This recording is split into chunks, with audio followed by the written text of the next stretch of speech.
Buonasera, benvenuti alla TG Sicilia. Vediamo i titoli di questa edizione. Il Tribunale di Catania contro il decreto Paesi Sicuri ha annullato il trattenimento di 3 migranti egiziani e 2 bengalesi. In Egitto si applica la pena di morte, spiega il presidente Escher. Il ministro Salvini, giudici comunisti che non applicano le leggi. Estradizione di Filippo Mosca e Luca Cammalleri, altri 9 giorni per la sentenza. Rinviata al 13 novembre l'udienza della Corte d'Appello di Caltanissetta, che dovrà dare il proprio parere favorevole per chiedere il rientro in Italia dei 2 nisseni detenuti in Romania. Scarcerazioni e permessi premio ai boss, il grido d'allarme dei parenti delle vittime di Cosa Nostra. Alla TG Sicilia, Salvatore Borsellino, sono venute a scadenza le cambiali della trattativa Stato-mafia. Il caso del cantante neomelodico Nico Pandetta, che si sfoga sui social perché è trattato come un mafioso, ma è detenuto per spaccio di droga. È già tempo di caro voli per Natale, andata e ritorno da Milano su Catania anche a più di 600 euro senza un bagaglio in stiva. Protesta di Confcommercio Sicilia, sempre più proibitivo raggiungere l'isola. La storia tragica di Andrea Spezza Catena, raccontata nel film Il ragazzo dai pantaloni rosa, che parla di bullismo. L'anteprima presentata alla Festa del Cinema di Roma, proiettata oggi in 200 cinema italiani per le scuole. Calcio, male l'ultima giornata delle siciliane. In Serie B Palermo fischiato dai tifosi dopo la sconfitta al Barbera contro il Cittadella. In C pari a reti bianche il derby tra Catania e Messina. Per il Trapani seconda sconfitta consecutiva.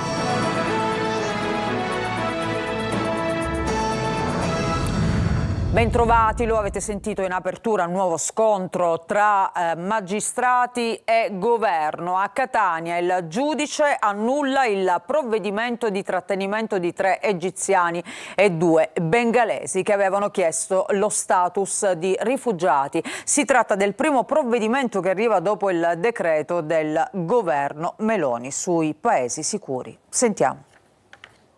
Egitto e Bangladesh non sono paesi sicuri. Il presidente della sezione immigrazione del Tribunale di Catania, Massimo Escher, ha annullato il trattenimento disposto dal questore di Ragusa nei confronti di 3 egiziani e 2 bengalesi, sbarcati a Pozzallo, che hanno chiesto lo status di rifugiati. Una lista di paesi sicuri. Il riferimento è al decreto legge del governo Meloni. Non esime il giudice, si legge nelle motivazioni, all'obbligo di una verifica della compatibilità di tale designazione con il diritto dell'Unione Europea. L'Egitto, sottolinea il presidente del tribunale Massimo Escher, è uno dei paesi in cui si applica la pena di morte e nel quale il numero delle esecuzioni è fra i più alti al mondo. Anche in Bangladesh ci sono gravi violazioni dei diritti umani che investono le libertà di un ordinamento democratico.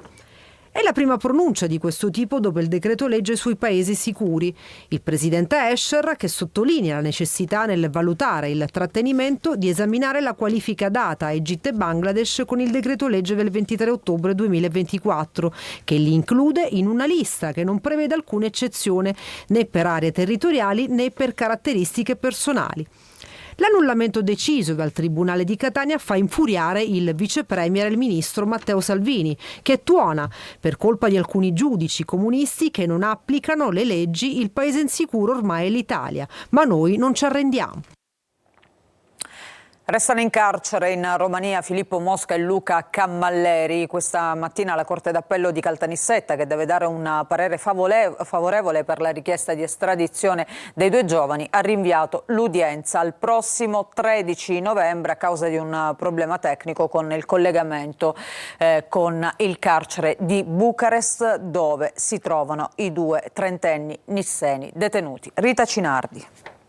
Ancora 9 interminabili giorni e poi nisseni Filippo Mosca e Luca Cammalleri sapranno se potranno fare o meno ritorno in Italia. I 2 trentenni sono attualmente detenuti a Bucarest, in Romania, dove stanno scontando una pena di 8 anni per traffico nazionale e internazionale di stupefacenti.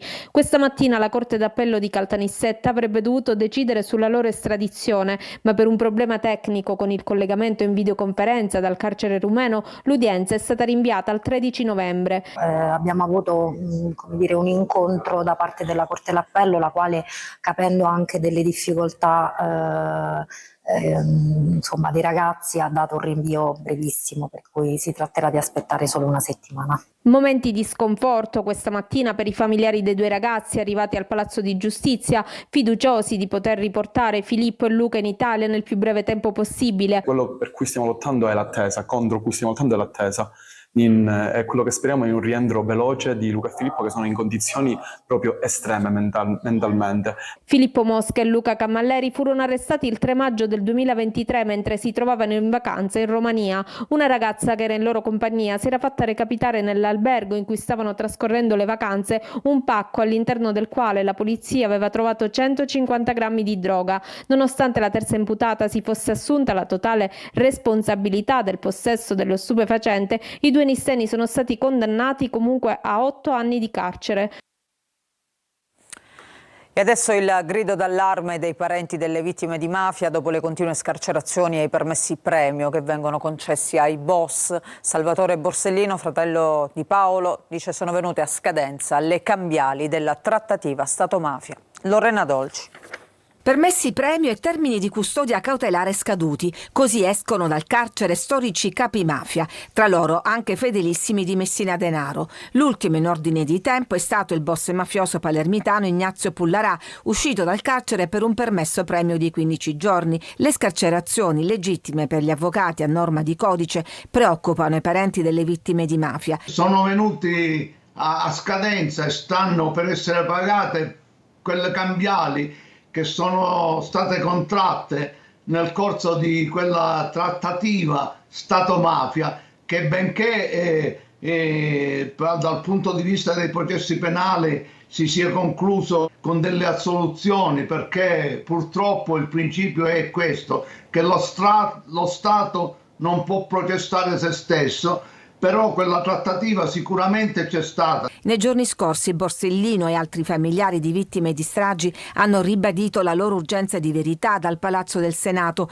criticando l'approccio della Commissione Nazionale Antimafia. Queste stragi invece debbono essere viste nel loro insieme, non si può isolare l'uno dall'altro, e per giunta restringendo i motivi di indagine sulla strage di Via d'Amelio a quel dossier mafia a parti, che non può essere assolutamente l'elemento scatenante e accelerante della strage di Via D'Amelio. Preoccupato per le scarcerazioni è anche Nino Morana, nipote del poliziotto Nino Agostino, che continua da attivista di Libera le battaglie del nonno Vincenzo. Bisogna stare attenti, lo dico anche in qualità di giovane attivista, che non si riformuli la cupola di Cosa Nostra forte come era negli anni 70 e negli anni 80. E anche negli anni 90, che non si riformuli quel clima di terrore che io non ho vissuto per motivi anagrafici, ma che hanno vissuto perfettamente i miei nonni e i miei genitori.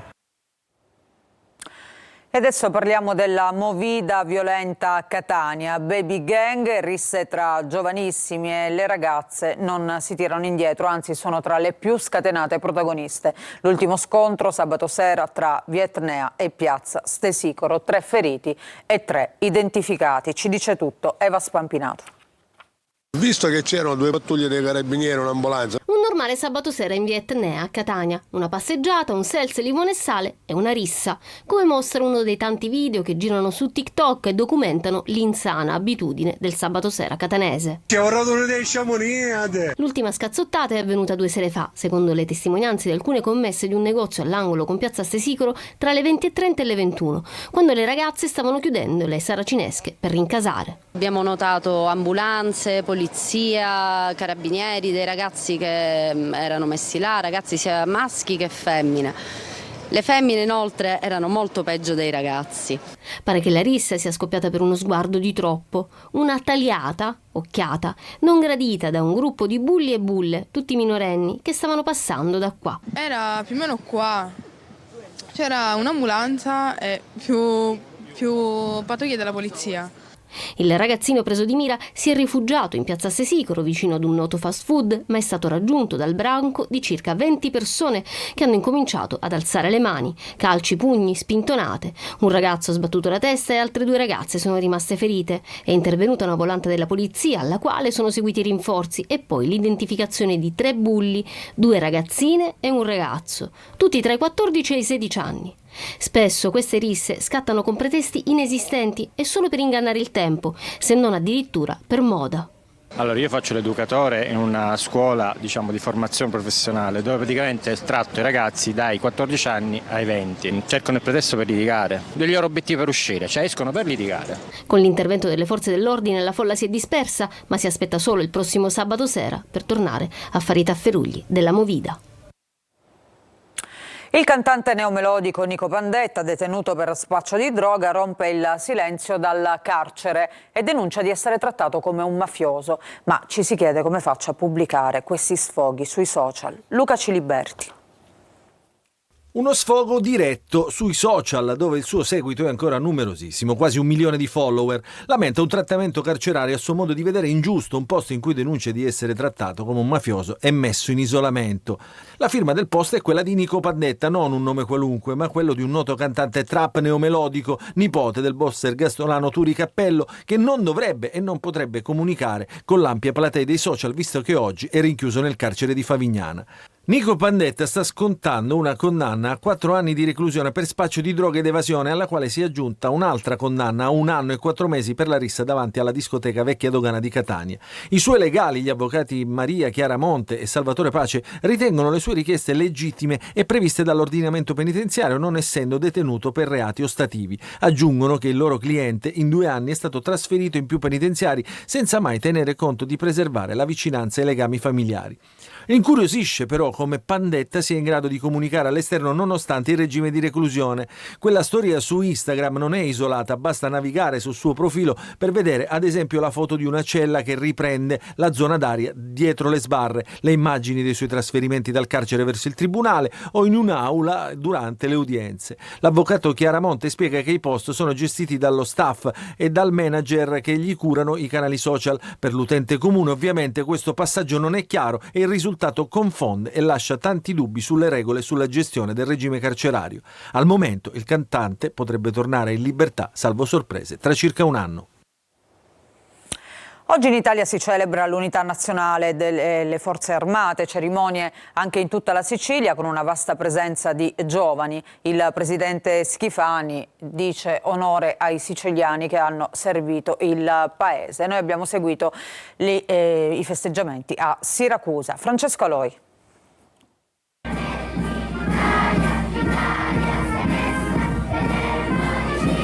L'alzabandiera prima, la deposizione della corona di alloro dopo.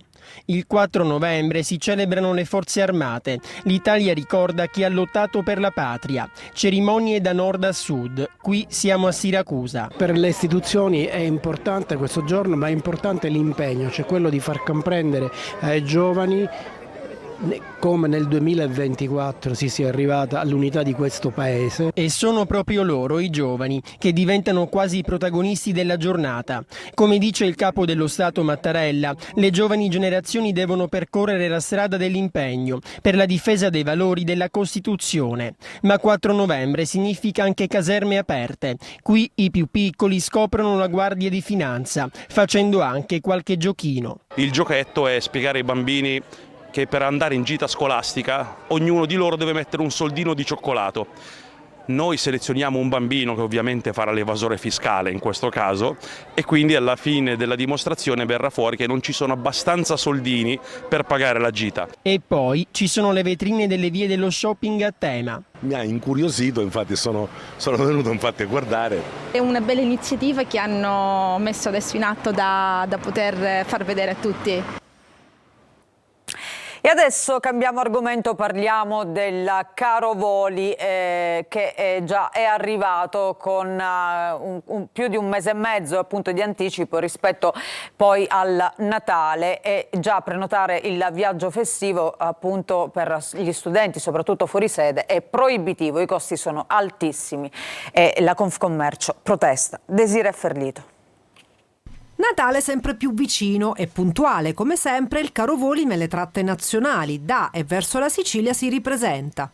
I prezzi sono già alle stelle e si prevedono ulteriori aumenti da qui al 21 dicembre.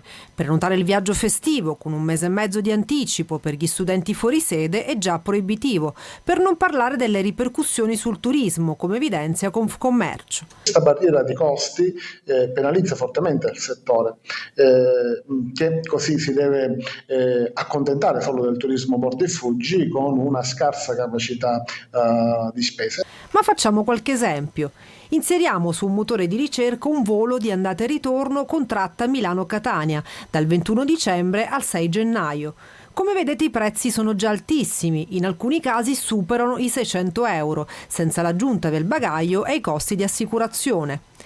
Notevole la differenza se invece inseriamo sul motore di ricerca una qualsiasi data nel mese di novembre. La differenza è superiore all'80%.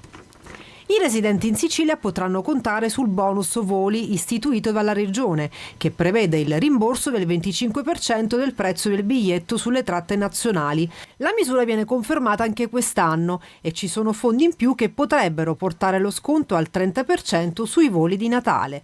Lo sconto maggiore porterebbe il costo medio del biglietto a 420 euro circa, che non è di certo un affare. Dopo aver proclamato lo stato di agitazione non cessano le preoccupazioni per il futuro della Pfizer a Catania. I sindacati chiedono alla direzione aziendale una maggiore apertura e lamentano un atteggiamento di totale chiusura alla rappresentanza unitaria sindacale. Voltiamo pagina, la storia tragica di Andrea Spezza Catena raccontata in un film, Il ragazzo dai pantaloni rosa, che parla di bullismo. L'anteprima presentata alla Festa del Cinema di Roma è stata proiettata oggi per le scuole in 200 cinema italiani. Noi siamo andati a Messina. Francesco Triolo. Un film che squarcia il velo sul fenomeno del bullismo, sia fisico che quello che passa dai social. Oggi in tutta Italia è stata la giornata della visione in anteprima per le scuole del ragazzo dai pantaloni rosa. La storia, tratta dal romanzo autobiografico di Teresa Manes, la madre di Andrea Spezza Catena, studente quindicenne del liceo Cavour di Roma, vittima di bullismo e cyberbullismo, che nel novembre del 2012 si tolse la vita. E proprio le parole della madre di Andrea, in collegamento con 200 sale in Italia, sono emblematiche. Mi piace pensare che il film non sia, come il libro che ho scritto, non sia opere che parlano di morte, ma opere che diventano inno alla vita. La vita è bella e deve essere vissuta, meravigliosamente vissuta. Il film è stato presentato in anteprima alla Festa del Cinema di Roma del 23 ottobre e sarà nelle sale italiane dal 7 novembre, ma si è voluta questa anteprima nei cinema di tutta Italia per sensibilizzare giovani ed adulti alla cura e all'attenzione nei confronti degli altri. Purtroppo un grande pensiero ad Andrea e a tutti i ragazzi che purtroppo hanno subito queste violenze, e sicuramente nel mio piccolo mi aiuterà per farmi riflettere ancora di più a non far succedere più queste cose. Lo percepite il fenomeno tra i banchi di scuola? Inevitabilmente, magari fortunatamente non a questi livelli, però è normale che a volte ci siano delle simpatie e delle antipatie che purtroppo in un soggetto più debole che magari non parla, infatti la comunicazione per noi è importantissima, a volte può sfociare in questo, quindi è molto brutto. Sì. Noi ci fermiamo per una breve pausa, ritorniamo tra poco con la nostra pagina dedicata al calcio, all'ultima giornata di campionato in Serie B e in Serie C che è finita senza risultati per le siciliane. A tra poco.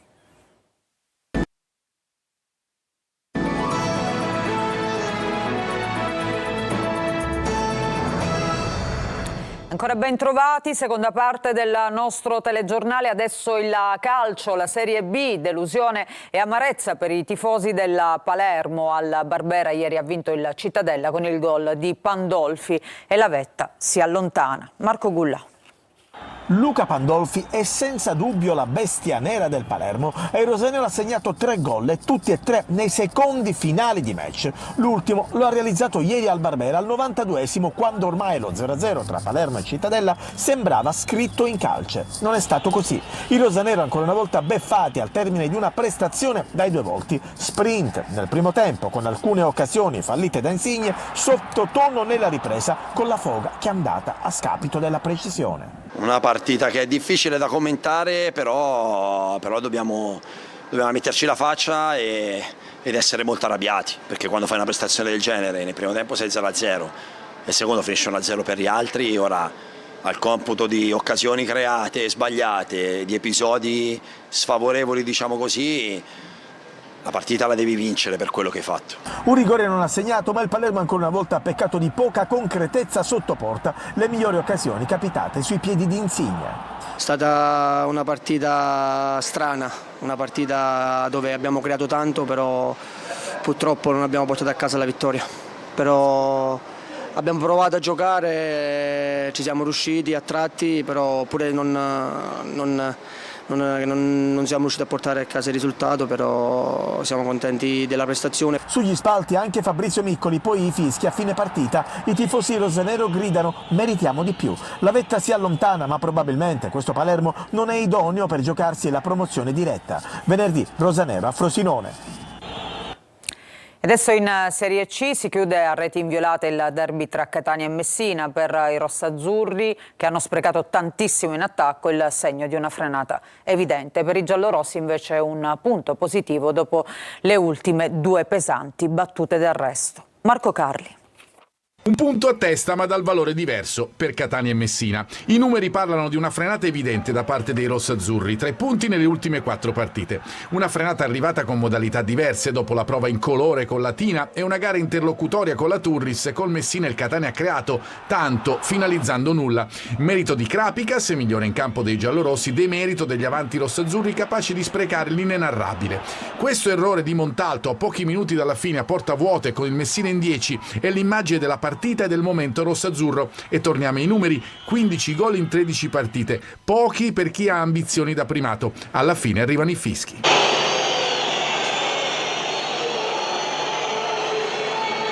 Quando giochiamo in casa, la gente che gioca contro il Catania fanno tutti la partita della vita e noi però dobbiamo essere più svegli rispetto agli altri. Ci sta mancando qualcosa e oggi, diversamente dalle ultime 2 partite, 3 partite, abbiamo dimostrato che sappiamo arrivarci in porta, però poi abbiamo sbagliato tanto. È indubbio che il mercato estivo, prima lanciato, poi stoppato e infine ripreso per i motivi arcinoti, un peso lo ha avuto soprattutto nella costruzione del reparto offensivo. Toscano guarda al presente e anche al futuro. Noi per quello che creiamo stiamo realizzando poco, quello sì. Io dico sempre ragazzi, bisogna essere positivi e guardare avanti con fiducia, perché prima o dopo il vento cambia, la ruota gira, però devi insistere. In casa Messina Modica, criticato nell'ultimo periodo e silente nel post partita, raccoglie un punto importante, soprattutto anche per merito del suo portiere e dell'imprecisione dei rossazzurri, un clean sheet, il primo stagionale in trasferta dopo 9 gol subiti nelle ultime 2 partite. Un passo avanti, un brodino per una piazza che resta in contestazione aperta nei confronti della proprietà. Ancora la Serie C, momenti di riflessione invece in casa Trapani dopo la sconfitta di Giuliano, e scricchiola la panchina di Aronica. Franco Cammarasana.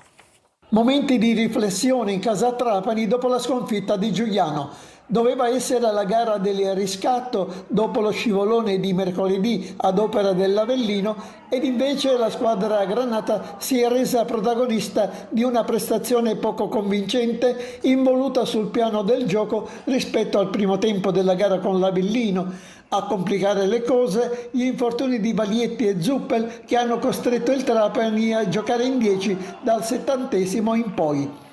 La classifica intanto rimane ferma, anche se le altre non è che corrano tanto. Il Trapani però nelle ultime 6 partite ha racimolato soltanto una vittoria e poi 3 pareggi e 2 sconfitte, troppo poco per una squadra ambiziosa.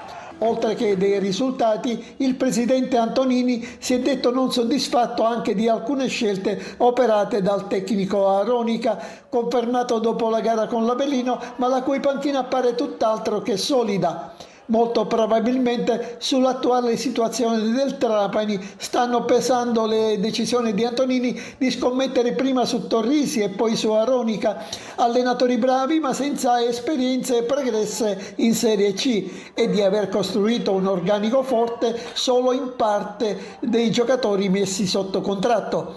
Adesso è giunto forse il momento di tirare le somme di ciò che è stato. E questo era il nostro ultimo servizio che chiude questa edizione del nostro telegiornale. Grazie per averci seguito, vi auguro un buon proseguimento di serata.